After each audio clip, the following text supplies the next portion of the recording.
All right, so I want to welcome everybody once again to New Covenant House. My name is Segun, and I am one of the pastors here.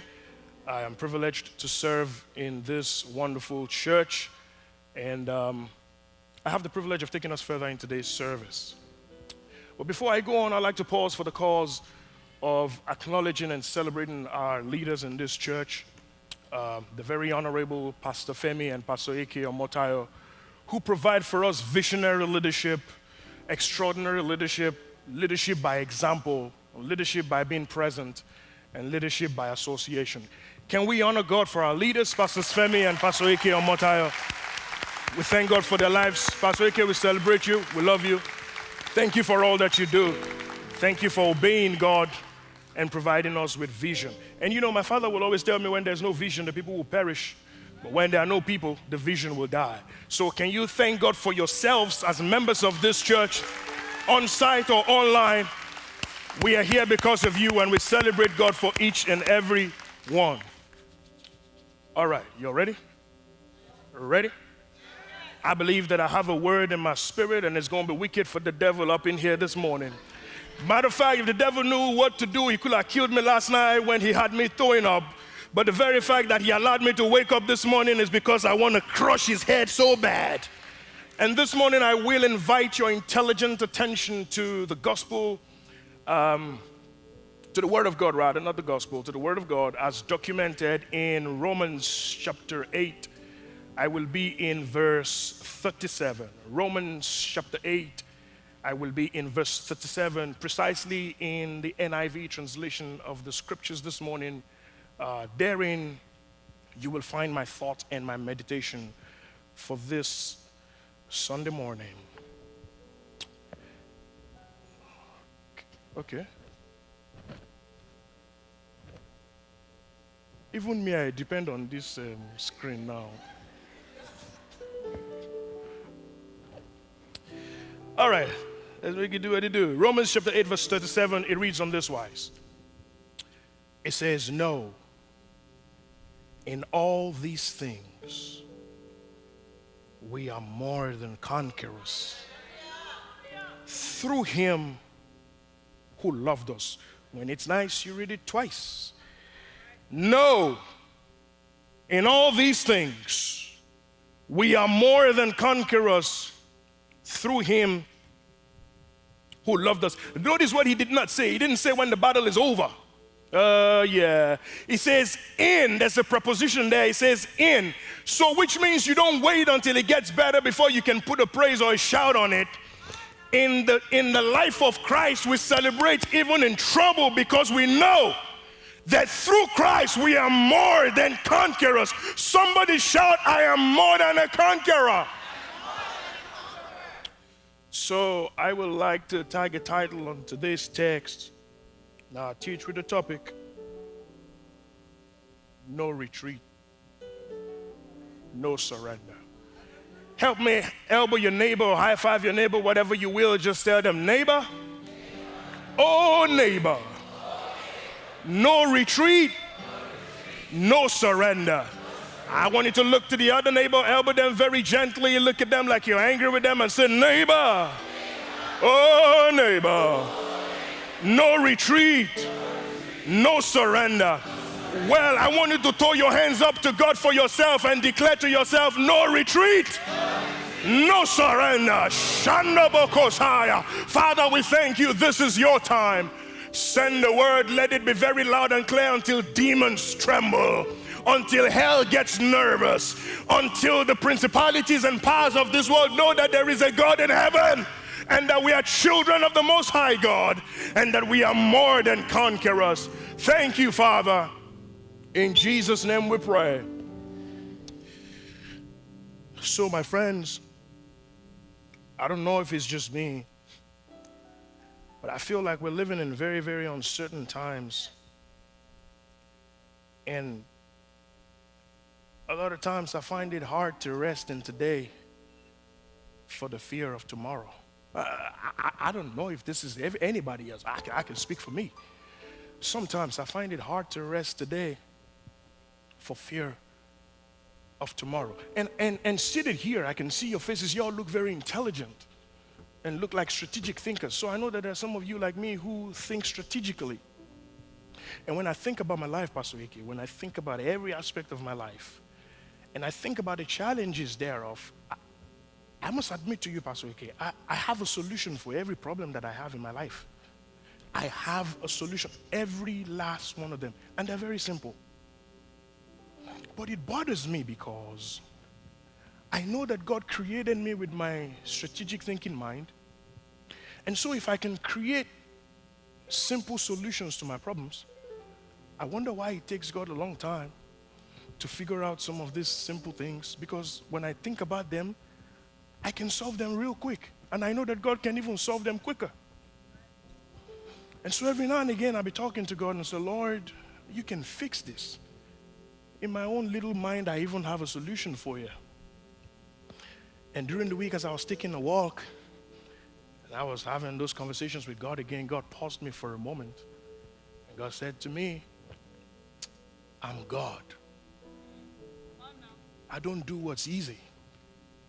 I do what's divine. And so I'm thinking maybe it's the birds that were singing to me and I wasn't hearing clearly. And God says again, I don't do easy. I do the divine. And I kept thinking about this, and I'm like, I need to be able to scripturally buttress this and be sure that this is God. Until I found in the book of Genesis that God calls a man by the name Noah to embark on a project that he had never seen before, to build an ark for an event that he had never seen before, the rain.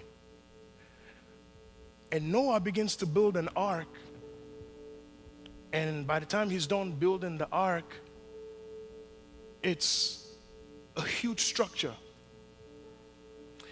And I'm wondering to myself as I read through the text, Noah is not a civil engineer or a construction engineer or whatever. He's a farmer.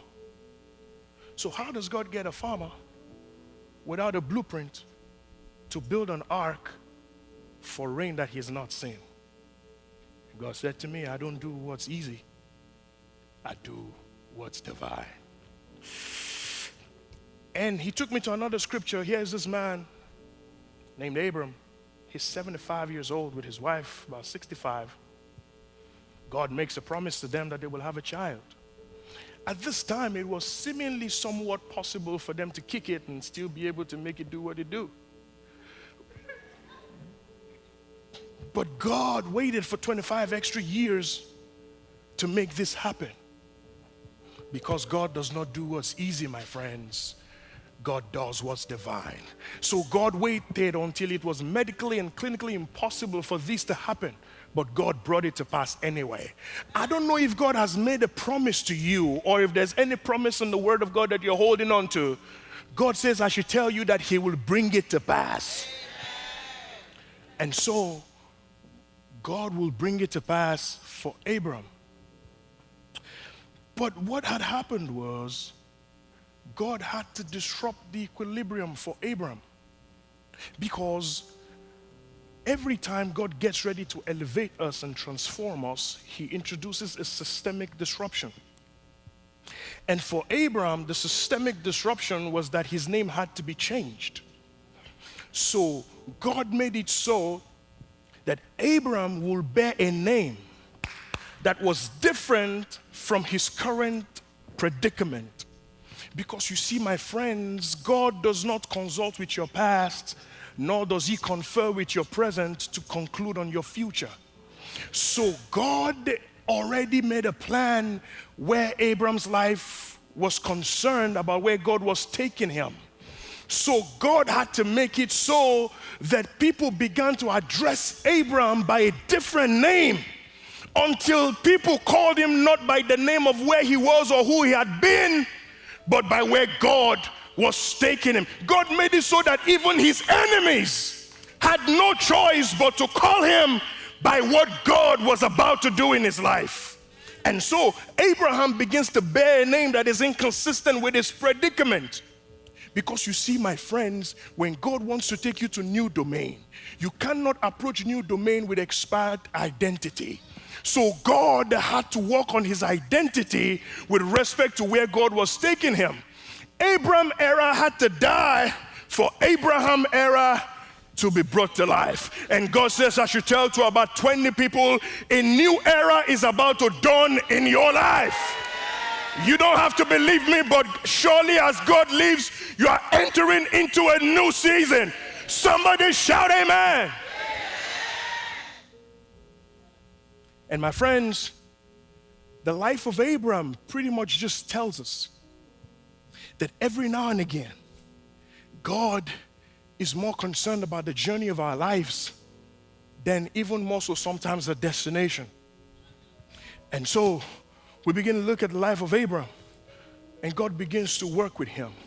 But you see, one of the reasons why God had to change his name was because he had to keep hearing the word of God concerning his destiny.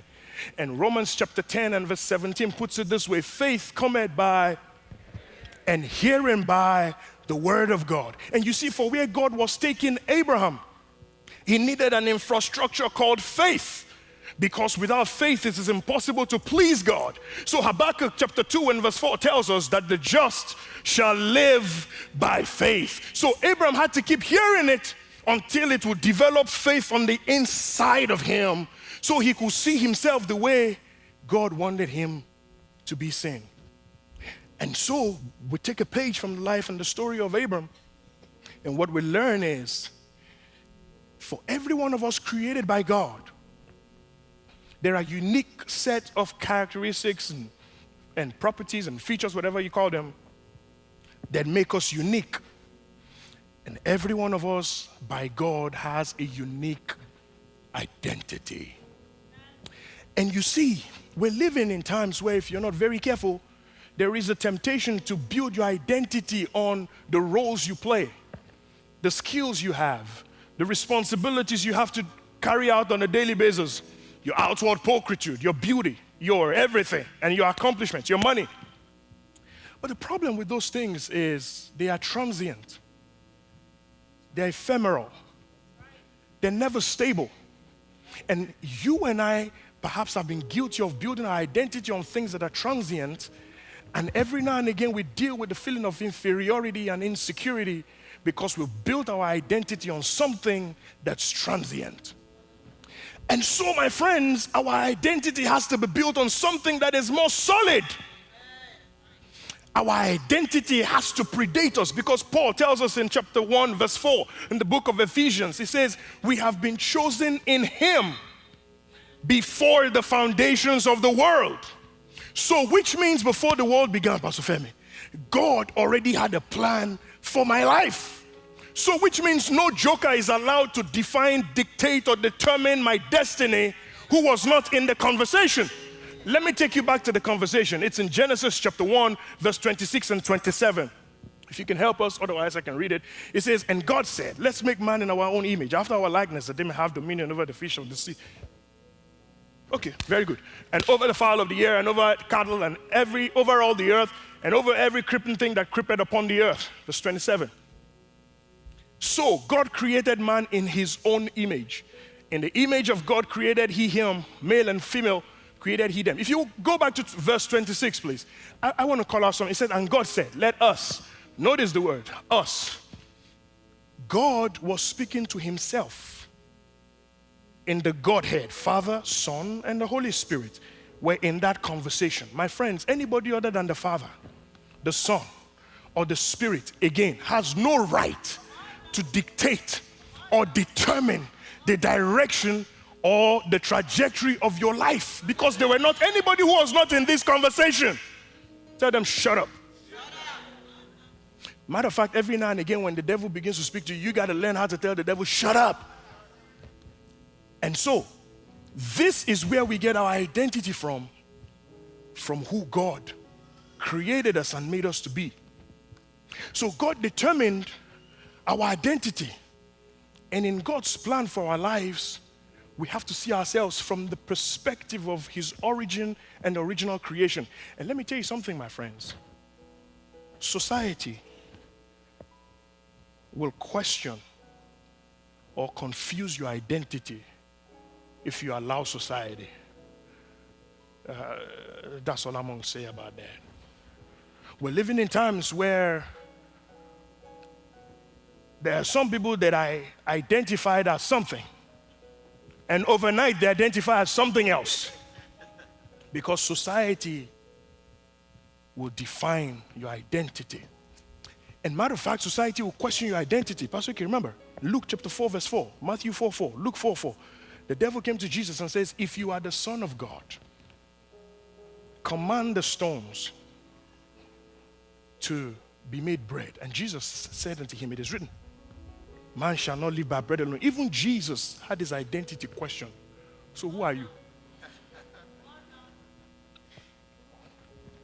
And so identity will be questioned. Oh, let me quickly tell you. So statistically, there's a report from an institute for identity theft protection. They said 33% of Americans will experience an identity theft in their lifetime. So statistically, 33% of Americans in their lifetime will experience some form of identity theft. As it is in the natural, so it is in the spiritual. Because the devil's mode of operation has still not changed. His identity is in John 10:10. The thief comes only but for to steal, to kill, and to destroy.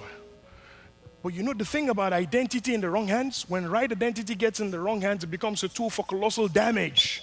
And that is why we can never afford to give up our identity for the devil to distort or to disfigure. And so it becomes important that we understand, like Jesus, who we are and what he has made us to be.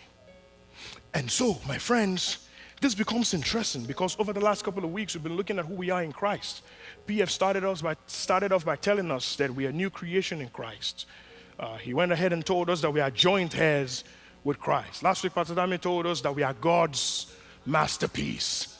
And the reason all of those become very important, my friends, is that when we begin to x-ray the scriptures and we look at the Word of God, it gives us a good understanding of how to build identity and how we operate our identity.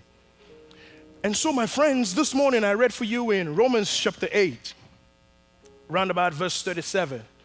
But let me quickly take the liberty to explain that the book of Romans is a very interesting one. Auntie Inko, our theologian, is here. If you have any questions about anything I say that's theologically questionable, blame it on her. The book of Romans is Paul's treatise of the Gospels, Matthew, Mark, Luke, and John. Paul doesn't bother us with the geographical or historical data with respect to the birth of Jesus, the life of Jesus, and all of that. But Paul begins to help us understand why it was important for Jesus to be born, what it meant for Jesus to live a sinless life, what it means that he went to the grave, he went to the cross, he got up victoriously. What does that mean for me? And so Paul is the one that begins to help us understand why all those things are important so that we can build our identity solidly on the finished works of Christ. Time will fail me to begin to x-ray the book of Romans because I love this book of Romans. But by the time we get to chapter 7 in the book of Romans, Paul begins to tell us, he begins to tell us that for me, I want to do good, but I find myself doing evil. The evil that I don't want to do, that I find myself doing. If I find myself doing that which I do not want to do, then sin is present within me. By the time we get to somewhere around about verse 24 in the book of chapter 7, in Romans chapter 7, Paul says, "O wretched man that I am, who will deliver me from this body of death?" By the time we get to the last verse in Romans chapter 7, Paul puts it this way. It says, "But I thank God through Jesus Christ." Listen, Paul was saying that in my physical flesh, I struggle with my identity.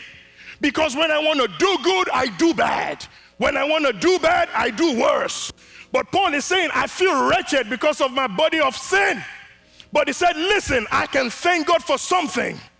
I can thank God for someone, and his name is Jesus. My friends, Jesus is the end of yourself.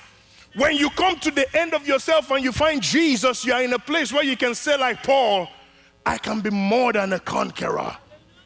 And so Paul is helping us understand this in Romans chapter 7. Paul is telling us that we cannot depend on our flesh because our flesh will fail us. Our flesh in itself does not have the capacity to live above sin. But when we look to Jesus, this is why the Bible says, looking unto Jesus, the author and the finisher of your faith. Listen, I want to tell you, it doesn't matter what you're struggling with in life right now. If you keep looking unto Jesus, he will pick you up and he will turn you around. By the time we get to Romans chapter 8, my friends, round about verse 1, Paul opens up very, very interestingly. It says, there is therefore now no condemnation. Oh yeah. Paul is saying that as long as you are in Christ, listen, Paul is not saying that sin is not bad or dangerous or deadly or all of that. But he's saying that if you are in Christ, the very moment you entered into Christ, there is a life of no condemnation. Because in Christ, God does not keep records of wrong. God keeps record of righteousness. Amen. Paul tells us there is therefore now. See, one of the greatest tools of the enemy is the tool of condemnation. And so Paul begins to knock that off and tell us there is therefore now no. See, the reason why it's important to hear it from the mouth of Paul is because Paul was not necessarily a good guy before he met Jesus. So I need somebody who's been through, who's been there and done that to come back and tell me that there is no condemnation. See, if you've not done anything, you don't have any sermon to preach.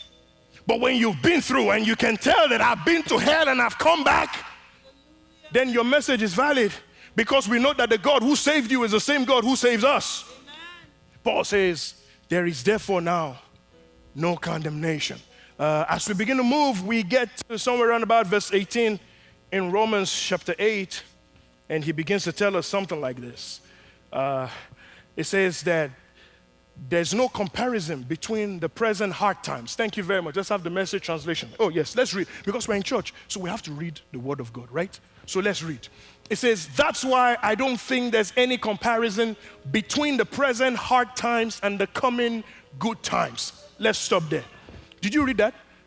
That's why I don't think there's any comparison between the present hard times and the coming good times. Can I prophesy to a few people here this morning? Good times are coming your way, baby.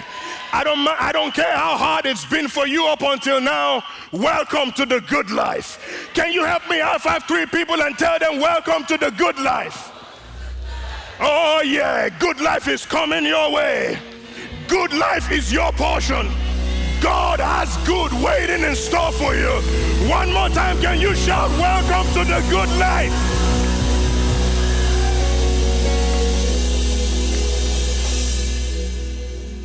And not only are we introduced to the good life, Pastor Somi, by the time we get to somewhere around about verse 28 in the book of Romans chapter 8, Paul says this, one of my favorite scriptures. He says, and we know that all things work it together for those who love the Lord and are called according to his purpose. I say it one more time. And we know, we don't think, Pastor Femi, we are not hallucinating. We know, we are fully persuaded that all things, look at the word all. He didn't say some. He didn't say perhaps 50%. He says all things. And he says, what do? They work together. See, the Greek word there is synergy. He's saying that when you look at your life in isolation, it won't make sense. But when you put everything together, the Bible says, God begins to move every disappointment, every frustration, every good time, every bad time, every sick time, every broke time, and it begins to put it together so that you can declare, I have come into the good life. One more time, can you declare, welcome to the good life?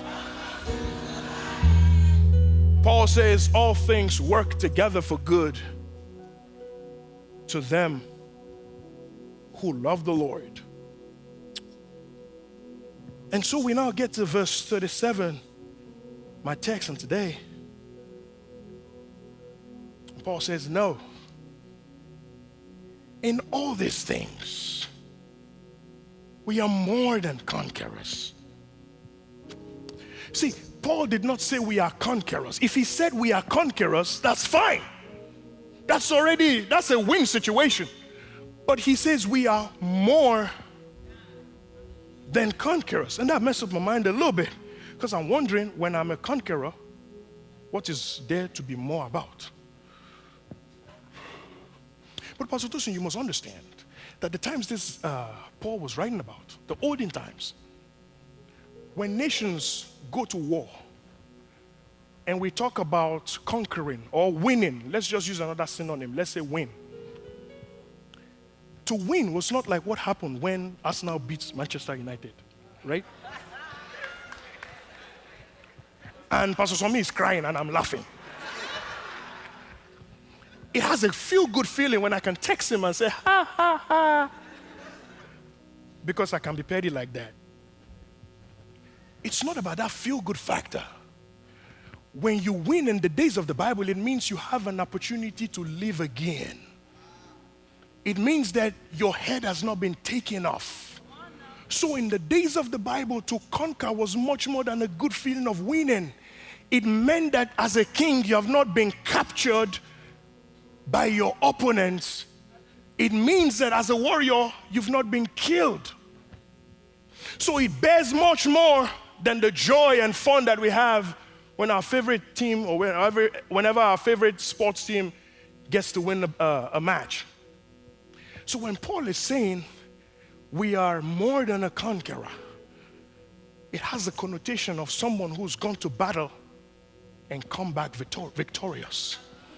And so within the few moments that I have left, I'm going to do a case study to buttress my point. As I was thinking of many case studies, the one I just easily picked is David and Goliath. Notice, if you will, we're talking about understanding our identity in Christ. And on today, we're talking about being more than conquerors. And we're saying no retreat, no surrender. David is living in a time where the Philistines were the champions of the time. The Philistines had remarkable army. They had wonderful armory. The Israelites had no match for them.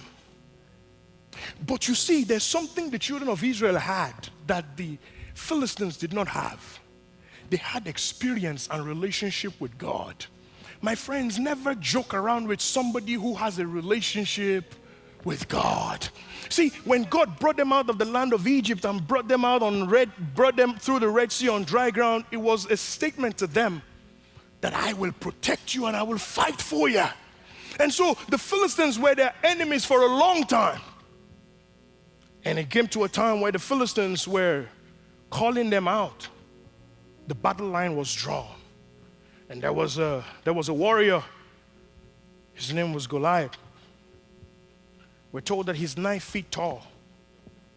He came out, and for 40 days, he was boasting and bragging.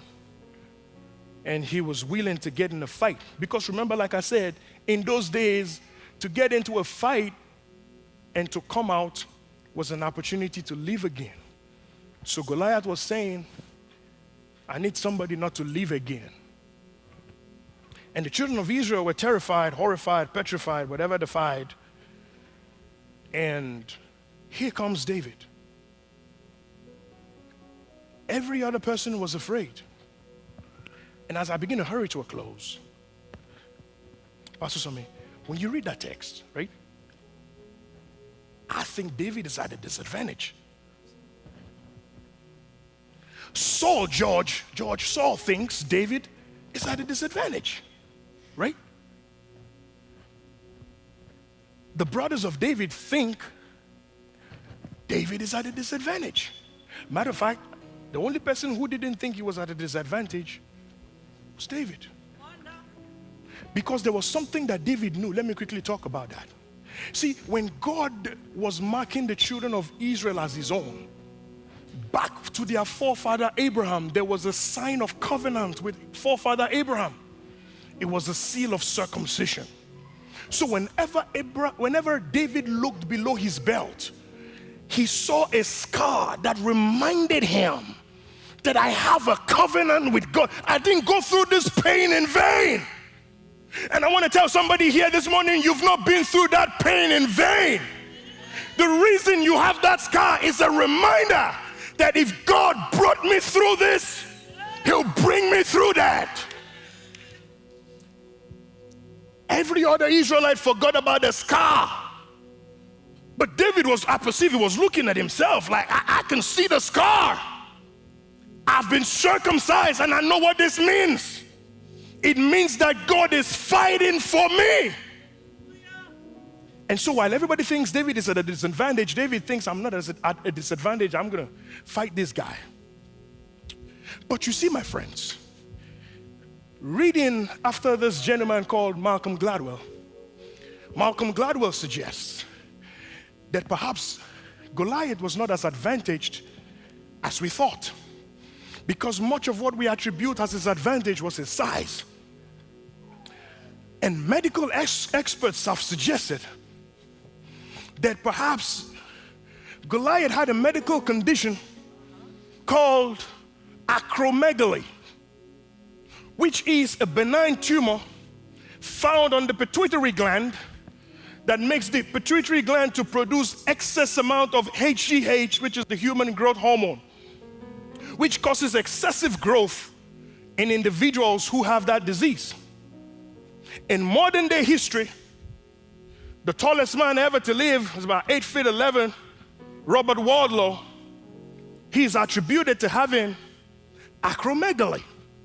And if you're like me and Pastor Dami, who grew up watching wrestling, you may not know Robert Wadlow, but you do know Andre the Giant. Or at least you know the great Khali. These guys are over 7 feet tall, proven cases of acromegaly. And so Malcolm suggests that like Robert Wadlow, like Andre the Giant, like the great Khali, Goliath also had acromegaly.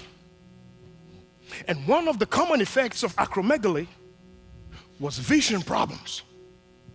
So when you read the text, Goliath goes to battle with a shield bearer. And you see, when I read the text, see, because we've always read this text through like a Western eye. But Goliath was not necessarily royalty, he was a warrior, and so he didn't need a shield bearer. If you're going to war, because back in the day there were 3 levels of warriors. There were those who fought in horses and chariots. There were those who engaged in hand-to-hand combat like Goliath was about to engage in. And there were long-distance fighters like the archers and the slingers and the snappers. And so Goliath was familiar with this. And so if you're coming to do hand-to-hand combat, you don't need somebody helping you to hold your armor. But when we read the text, or as I've always read the text, I didn't see that there was a vision problem there. So Gladwell tells us that Goliath needed a shield bearer because he couldn't see.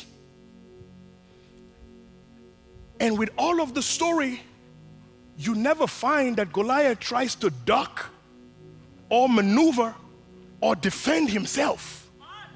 So you see David doing all of this.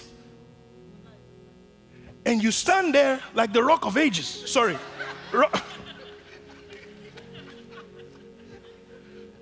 So Gladwell tells us that the reason he has a shield bearer is because he couldn't see. And the reason he didn't duck was because he didn't see David coming. I have to draw a parallel between this and Christ. Because the Bible tells us that none of the princes of this world knew it. For had they known it, they would not have crucified the God of glory.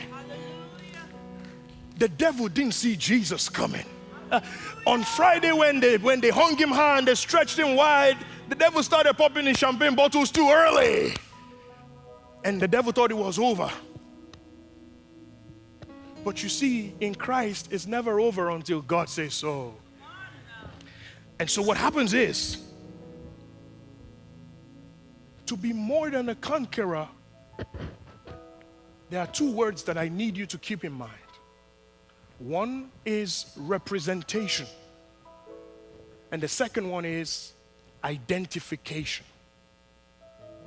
by representation, David fought as an entire nation. So the whole nation didn't have to go to fight. As long as David was there, David represented Israel. And by association, what that meant is that Uncle Joe and Auntie Cecilia were victorious because David fought for them. So when we identify with one who represents us, it makes us more than a conqueror. So we don't become more than a conqueror based on anything we do. We become more than a conqueror because Jesus did it all. He went to the battle, he won triumphantly, and he declared it is finished, so that you and I can now claim that through Christ we are more than conquerors. But you see, my friends, what interests me again in that whole story is David didn't have to do much. All he needed to do was to remind himself who he was. See, the Bible tells us archaeologically, let me also tell you this. So research also shows that the Philistines always go to war with evidences and images of their gods. When David went to battle, you see, there are some battles you already win on the basis of knowing who you are. See, David didn't need to even fire any slingshot as long as he knew that he was a child of God. That's why David called him an uncircumcised Philistine. And so the battle was already over while David was doing all of that. My friends, for David, it was a sling. For us, we don't fight with slings anymore. George, we don't use slings. Paul tells us in the book of Ephesians, I think right about chapter 6, he tells us that we have the sword of the Spirit. Which is, can you give us that scripture? Ephesians chapter 6, it says, the sword of the Spirit, which is the word of God. So, you know, when PF was telling us about being the righteousness of God in Christ, I love it so much. PF tells us that when God sees you and I, he doesn't see you. He doesn't see Valerie. He sees Jesus. Valerie, that is if you are in Christ. If you are in Christ, he doesn't see you, he sees Jesus. But there's a twist to this, Pastor Ike. The twist is this. Whereas Jesus sees Christ when he sees me, the devil hears Christ when he hears me. So which means when I open my mouth and I speak, the devil does not see who is behind the voice. The devil hears Jesus. And my friends, if you've ever been whooped before, when you hear a sound that sounds like the one who whooped you before, all you do is to take off running. And God says, I should tell you that he's put his word in your mouth, that when you declare his words, that the devil will take off running. That if you will open your mouth and declare, I'm blessed, everything in the world of blessing will begin to find you. When you declare, I'm healed, everything in the world of healing is coming your way. When you declare, I'm more than a conqueror, the devil has to take off. Somebody shout, I'm more than a conqueror.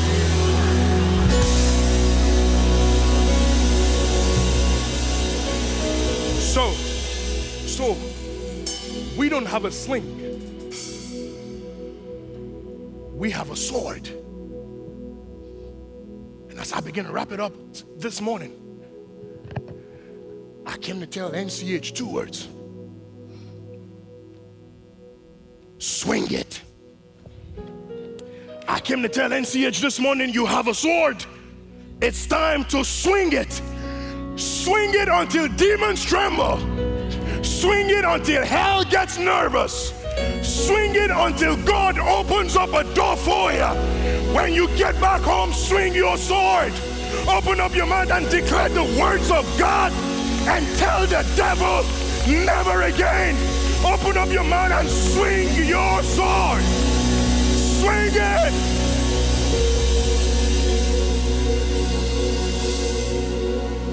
Paul tells us, nay, in all these things, we are more than conquerors.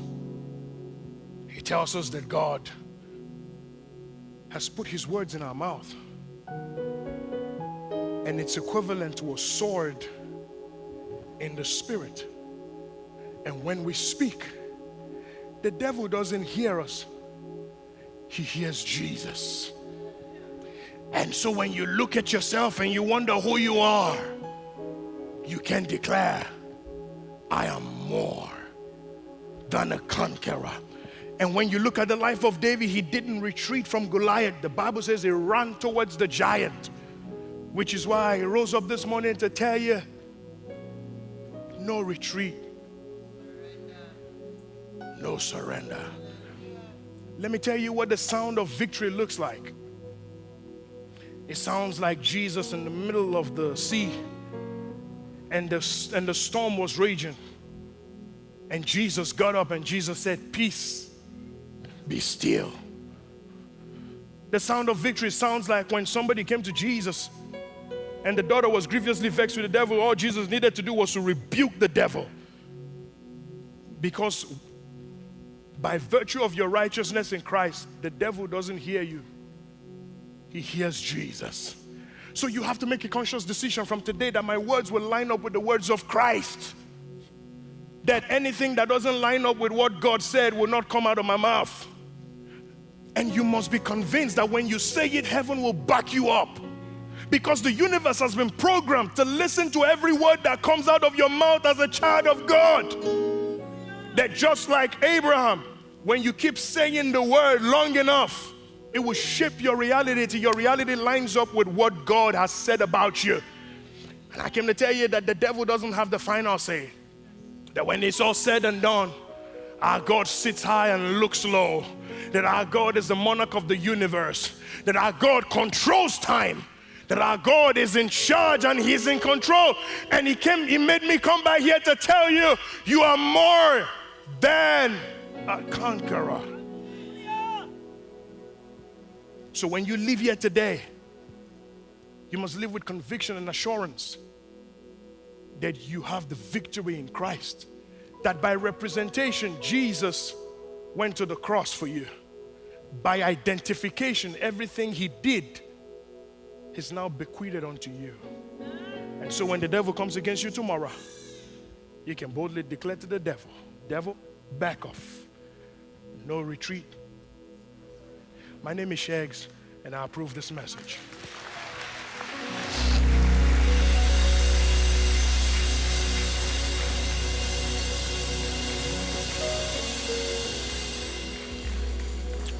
Every head bowed and every eye closed. By representation, Jesus went to the cross.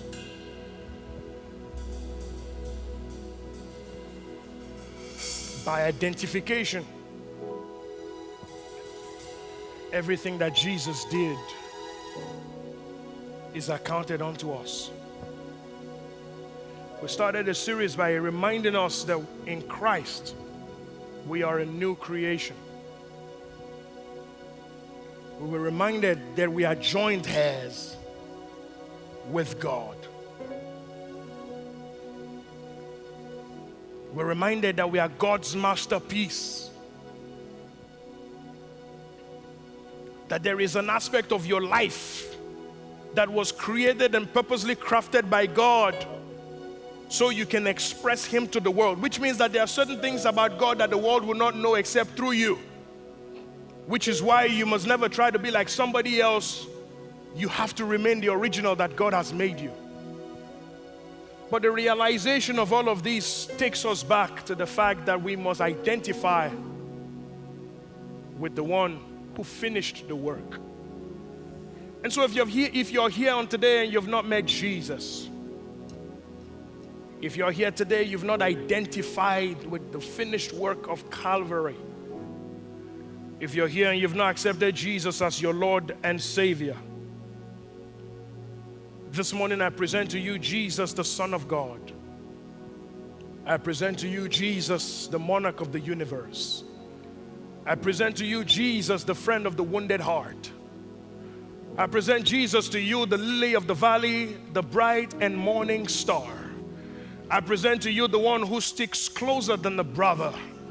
I present to you the one who promises to never leave you nor forsake you. And if you're wondering, what will I do with my life? I've got so much ups and so much downs, and you're tossed like a leaf in the wind, wondering where to turn, I present to you Jesus. His arms are stretched wide open, waiting for you to come. Jesus is a perfect gentleman. He doesn't budge in on people. He says, behold, I stand at the door and I knock. And whosoever opens the door, I will come in unto them. And so this morning, if you want to open up your heart for Jesus, maybe you've never made the decision for Jesus, today presents you that opportunity. And if you want to make a decision for Jesus this morning, very simple. Just say with me, Lord Jesus, I believe with my heart, I confess with my mouth that you are Christ, the Son of God, that you died for my sins and you rose again. I identify with you today that you be my representative in the courts of heaven. From today, be my Lord, be my Father. I surrender myself to you in Jesus' name. And if you said that prayer, there's wild rejoicing in heaven today, because sons and daughters have returned to Jesus. Can we please put our hands together and appreciate God and thank God for sons and daughters that have come back to their Father? And if you said that prayer, can you please text the word renew, RENEW, to the number 94000. Just text the word renew to the number 94000. All right. Okay. How many people were blessed today, this morning? Can you put your hands together for Jesus one more time?